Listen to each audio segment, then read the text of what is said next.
हे what's up guys, welcome back once again. दोस्तों, आज की कहानी जो एक्सप्लेन करने जा रहे हैं वो एक सच्ची घटना पर आधारित है जिसका नाम है इंडियानापोलिस। कहानी शुरू होती है ओकिनावा 31 मार्च 1945 से। समुंदर को चीरता हुआ एक नेवी शिप आगे बढ़ रहा है, लेकिन तभी उसके ऊपर कुछ फाइटर प्लेन हमला कर देते हैं। बदले में वो भी उनका जमकर सामना करता है और इसी चक्कर में एक प्लेन आकर उस शिप से टकरा जाता है, जिसकी वजह से आगे का हिस्सा काफी नुकसान होता है और इसमें कई सारे सोल्जर भी मारे जाते हैं। वहीं दूसरी ओर हम कुछ अमेरिकन ऑफिशियल को देखते हैं जो जापान में हुए युद्ध की कुछ फुटेज देख रहे थे और एक ऑफिशियल सभी को बताते हैं कि प्रेसिडेंट का आदेश है कि हम पर्ल हार्बर यानी कि जापानीज आर्मी कैंप पर एक परमाणु बम गिराएं, लेकिन उसे वहां तक ले जाने के लिए हम एयर फोर्स का इस्तेमाल नहीं करेंगे बल्कि उसे नेवी से ले जाएंगे, क्योंकि सामने वाले की नेवी की ताकत कमजोर है। पर एक शख्स कहता है कि ये तो एक खुदकुशी करना जैसा होगा, क्योंकि ऐसे में हमें कोई ऐसा शिप चाहिए जो काफी तेज हो और इसके साथ कोई भी एस्कॉर्ट यानी कि कोई भी फोर्स ना हो। ऐसा कौन करेगा? वो कहता है कि हम किसी को जरूर ढूंढ लेंगे। कहानी आगे बढ़ती है और हम ब्रायन और माइक को देखते हैं जो एक नेवी सैनिक है, लेकिन उसके साथ साथ वो अच्छे दोस्त भी हैं।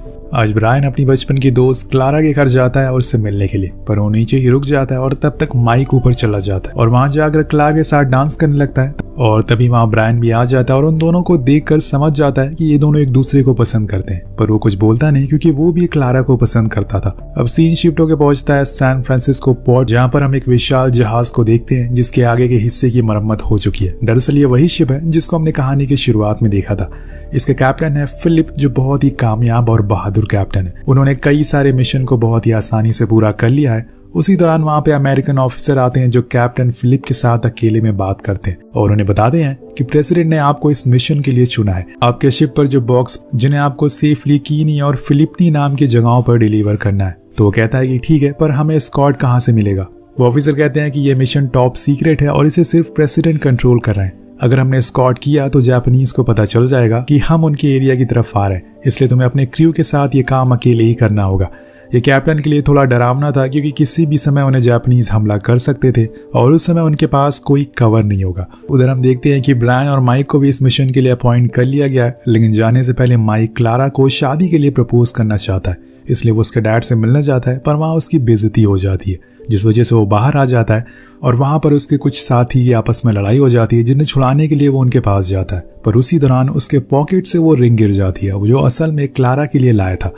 वेल, अब लड़ाई तो खत्म हो जाती है और वो क्लारा को प्रपोज भी कर देता है, लेकिन जब रिंग निकालने की बारी आती है तो वो उसे मिलती ही नहीं और तभी वहां कुछ पुलिस वाले आते हैं जो उसे उठा कर ले जाते हैं। वेल, अगले दिन इंडियानापोलिस नाम का शिप अपने सफर के लिए निकल जाता है, जिसके कैप्टन थे फिलिप्स और उनके साथ थे टोटल 1200 के स्टाफ मेंबर, जिसमें ब्रायन और माइक भी मौजूद थे। और इन लोगों के लिए मिशन एक खुदकुशी करने जैसा था, क्योंकि अगर कहीं भी ये जापानीज की नजर में आ गए तो वो इन पर हमला शुरू कर देंगे। ये शिप बहुत ही पुराना है, सिवाय इसकी स्पीड के इसमें और कुछ खास नहीं है। यही बात कैप्टन को सता रही है। आपसे कहते हैं कि हमें दो चीजों का ध्यान रखना होगा, एक हमारी स्पीड और दूसरी जापानीज सबमरीन। इसलिए हम सबसे पहले तो जिग-जैग होकर चलेंगे ताकि वो हमारे ऊपर एम ना लगा सके, और दूसरा ये कि हमें हर वक्त चौकन्ना रहना होगा और रेडियो पर अलर्ट भी। वहीं दूसरी ओर 19 जुलाई 1945 की रात हम एक जापानीज सबमरीन को देखते हैं जो हथियारों से पूरी तरह से लैस थी, जिसके कैप्टन थे हाशामिको, जो बहुत ही चालाक हैं और इस समय वो ध्यान लगा रहे हैं जो कि वो बरसों से करते हुए आ रहे हैं। वहीं दूसरी ओर इंडियानापोलिस शिप पर सब कुछ नॉर्मल चल रहा है। कुछ ही देर बाद वो लोग अपनी लोकेशन पर पहुंच जाते हैं जहां पर वो कैप्टन दोनों पार्सल डिलीवर कर देते हैं। वो उनसे पूछते हैं कि हमें अब वापस जाने के लिए स्कॉट की जरूरत पड़ेगी। तो ऑफिसर कहता है कि तुम अपने दिमाग में एक बात डाल लो कि तुम यहाँ कभी आए नहीं थे, तुम्हारे सीनियर ने तुम्हें बताया नहीं कि ये मिशन एक टॉप सीक्रेट है और अगर तुम्हें कुछ कवर दिया तो सभी को पता चल जाएगा। कैप्टन के पास कोई ऑप्शन नहीं होता तो वो ऐसे ही वापस के लिए लौट जाते हैं, लेकिन 2 दिन बाद इनका सामना होता है घने कोहरे से और अब इन्हें आगे का कुछ दिखाई नहीं दे रहा है। इसलिए कैप्टन डिसाइड करते हैं कि वो जिग-जैग ना चल के सीधा चलेंगे ताकि वो अपनी मंजिल पर पहुंच सके। वैसे भी उन्होंने अपने सामान को तो पहुंचा ही दिया, लेकिन यही वो एक गलती कर देते हैं और उन्हें असल में जापानीज नेवी देख लेती है और समझ जाती है कि ये एक अमेरिकन शिप है। इसलिए कैप्टन हाशामी को फौरन नीचे जाते हैं और अपने लोगों को ऑर्डर देते हैं कि टॉर्पीडो को लोड कर दो और हमें उन पर हमला करना है। लेकिन वहीं दूसरी ओर माहौल बिल्कुल शांत था, क्योंकि इतने कोहरे में उन्हें कुछ दिखाई नहीं दे रहा था। उन्हें कोई आशंका नहीं थी कि एक सबमरीन उनके नीचे घूम रही है। और इसी का फायदा जापानीज उठा लेते हैं और सटीक एम के साथ लगातार 2 मिसाइल फायर करते हैं जो जाकर सीधा लगती है इंडियानापोलिस शिप पर, जिससे कि पूरा शिप तबाह हो जाता है। एक हिस्से में तो आग भी लग जाती है। सभी लोग इधर उधर भागना शुरू कर देते हैं। कैप्टन को पता चल जाता है कि दुश्मन ने ऊपर हमला कर दिया, लेकिन अब उनके पास कोई ऑप्शन नहीं है।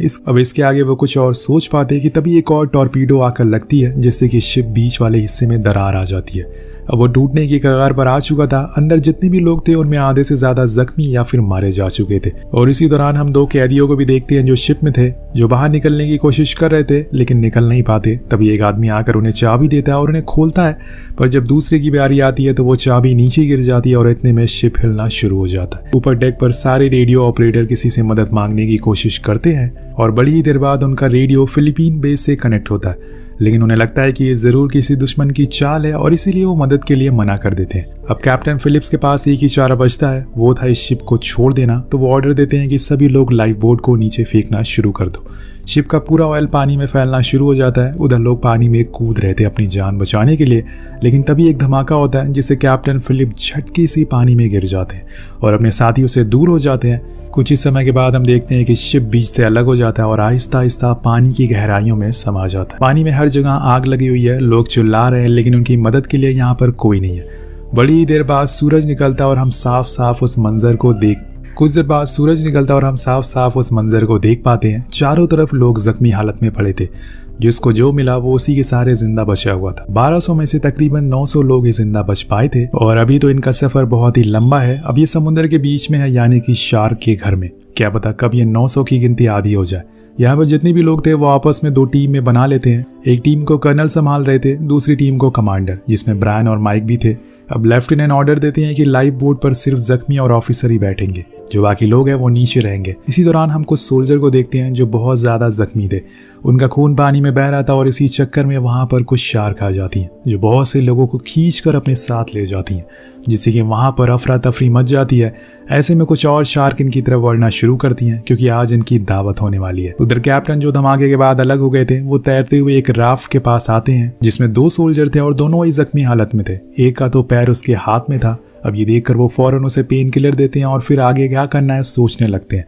लेकिन तभी हम कुछ और शार्क को देखते हैं जो बिल्कुल उनके नीचे घूम रही थी। कैप्टन यहाँ से निकल जाते हैं क्योंकि उन्हें और सोल्जर की मदद करनी थी। तभी यहाँ सारे सोल्जर को एक उम्मीद दिखती है। हम एक एयरफोर्स का जहाज देखते हैं जो ऊपर से होकर गुजरता है। ये उसे देख भी लेते हैं और तेज तेज चिल्लाने लगते हैं। यहाँ तक कि कैप्टन तो फ्लेयर भी छोड़ देते हैं, लेकिन कुछ फायदा नहीं होता। जब तक फ्लेयर ऊपर जाती है तब तक वो जहाज दूर जा चुका था। उधर हम कैप्टन हाशा मीको को देखते हैं जो कि अपने बेस पर मैसेज दे रहे थे कि उन्होंने दुश्मन की शिप को गिरा दिया है और अब उनके लिए आगे का रास्ता साफ है। पर उन्हें ये पता नहीं है कि कुछ ही समय बाद उनके देश में कुछ ऐसा होने वाला है जिसमें वो कई सालों तक भूल नहीं पाएंगे। इधर एक सैनिक जो कि घायल हो चुका है और उसे अब उल्टियां होना शुरू हो जाती हैं, तो उसका साथी कहता है कि क्यों ना तुम जाकर कर्नल के साथ बैठ जाओ, लेकिन वो मना कर देता और मजाक में कहता है कि उनके साथ अगर मैं बैठा तो और जल्दी मर जाऊंगा, जिससे सभी लोग हंसने लगते हैं। पर तभी एक शार्क आकर उसे पानी के अंदर ले जाती है और एक ही झटके में सब कुछ बदल जाता है। इसके बाद कई शार्क आकर सैनिकों को मार देती है। तब सभी राफ्ट की ओर बढ़ना शुरू करते हैं। वो जितनी भी देर पानी में रहेंगे उतना ज्यादा खतरा है। वहीं कैप्टन अपने लोगों को ढूंढ रहे थे, उन्हें एक साथ लाते हैं और उन्हें कुछ खाने को देते हैं। तभी हम देखते हैं कि जिस सैनिक का पैर कट चुका है उसकी मौत हो गई है, जिसे कैप्टन पानी में डुबा देते हैं। लेकिन ये उनके लिए एक बहुत ही दर्दनाक समय चल रहा है। ये सारे लोग की जिम्मेदारी उनके सर पर है, उनके कंधों पर है। कहीं ना कहीं उन्हें गिल्ट फील होने लगता है क्योंकि आज वो अपने हाथों से उनकी लाश को पानी में बहा रहे हैं। उधर जापानीज कैप्टन को मैसेज आता है कि अब वो अपने बेस पर लौट आए क्योंकि वहां रहने का अब कोई फायदा नहीं है, इसलिए वापस लौट जाते हैं। कुछ इस तरह से इन लोगों के लिए थोड़ी चैन की सांस मिलती है। सूरज निकल आया था लेकिन अभी तक सब कुछ वैसा ही था। कोई भी इनकी मदद के लिए नहीं आया था। इनके पास जो कुछ भी खाने का था वो अब खत्म हो चुका है। अब टोटल 500 लोग बचे हुए हैं। उधर ग्रुप बी के हेड कमांडर कुछ सैनिकों को लेकर आगे बढ़ते हैं। उनका दावा था कि उन्होंने कुछ ही दूरी पर एक टापू देखा है जहां से वो मदद के लिए किसी को बुला सकते हैं, तो वो निकल पड़ते हैं। अब रात होने पर ब्रैन को हेलुसिनेशन होना शुरू हो जाता है। उसे लगता है कि सामने से क्लारा उन्हें बचाने के लिए आ रही है, लेकिन ऐसा कुछ नहीं था। माइक बहुत ही मुश्किल से उसे संभालता है। देन वो कहता है कि मैं क्लारा को बहुत पसंद करता हूँ और बचपन से ही उसे चाहता हूँ। ये सुनकर माइक को बहुत बुरा लगता है, लेकिन वो कुछ कहता नहीं। तभी अचानक से एक शार्क आती है और माइक को अंदर पकड़ कर ले जाती। लेकिन अहम मौके पर ब्रायन उसे पकड़ लेता और ऊपर खींच लेता है, लेकिन इसमें उसका पैर जख्मी हो चुका था और अब वो उसे बचा नहीं पाता। फिर जाते हुए वो उसे वादा लेता है कि वो क्लारा को हमेशा खुश रखेगा।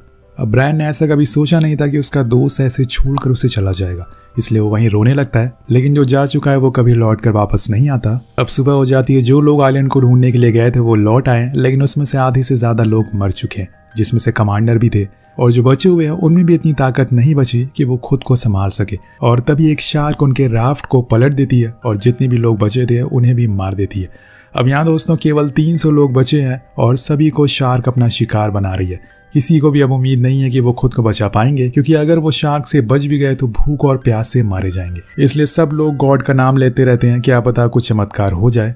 और तभी एक चमत्कार होता है। कुछ ही देर बाद एक प्लेन उनके ऊपर से गुजरता है और उन्हें नीचे लोग नहीं बल्कि ऑयल दिखता है, जिससे कि उन्हें लगता है कि शायद कोई जापानीज सबमरीन नीचे है। इसलिए वो मिसाइल लोड करते हैं, पर उसी समय को पायलट को कुछ ही दूरी पर कई लोग दिखते हैं जिनके यूनिफॉर्म पर अमेरिकन फ्लैग था, जिससे कि वो समझ जाता है कि वो उन्हीं के लोग हैं और फौरन अपने बेस पर मैसेज देता है कि वो नीचे कुछ खाने पीने का सामान ले जाए।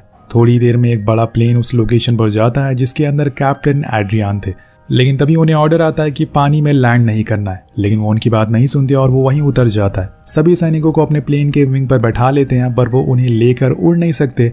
ये लोग इंडियानापोलिस शिप के हैं और उनका प्लेन दुश्मनों का शिकार हो गया। यहाँ पर तकरीबन 300 लोग हैं, इसलिए हमें एक बड़े से जहाज की जरूरत है। पर उन्हें अभी भी यकीन नहीं होता ये लोग उसी शिप के हैं, लेकिन कैप्टन उन्हें यकीन दिला देते हैं, जिसके कुछ समय बाद वहां पर कुछ शिप आते हैं जो उन सभी को बैठा लेते हैं और कुछ इस तरह से वो पूरे 26 दिनों के बाद बचा लिए जाते हैं। अब यहाँ दोस्तों 1200 में से सिर्फ 300 लोग ही जिंदा बच पाए थे। कुछ दिनों के बाद हिरोशिमा नागासाकी पर बॉम्ब गिरा दिया जाता है और सब कुछ तबाह हो जाता है, जिसके बाद जापान सरेंडर कर देता है।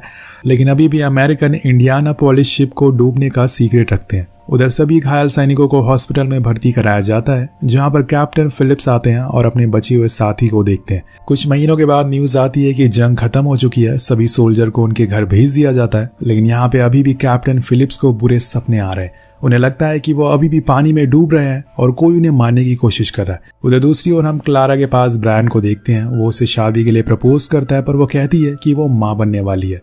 लेकिन ब्रायन फिर भी उसे शादी करने को राजी हो जाता है, जैसे उसने अपने दोस्त से वादा किया था। दूसरी ओर कैप्टन के घर एडमिरल आते हैं, जो उसे बताते हैं कि नेवी ने फैसला किया है कि तुम्हारा कोर्ट मार्शल करा जाए। अब ये सुन के वो हैरान था कि ऐसा क्यों है। लेकिन अगले दिन उन्हें कोर्ट बुलाया जाता है, जहां पर सभी के सामने उसके गुनाह बताए जाते हैं, जिसमें उन्होंने शिप को जिग-जैग ना चला के बल्कि सीधे चलाया, जिस वजह से यह हादसा हुआ। तो वो कहता है कि मैंने जो भी कुछ किया वो अपने लोगों की रक्षा के लिए किया।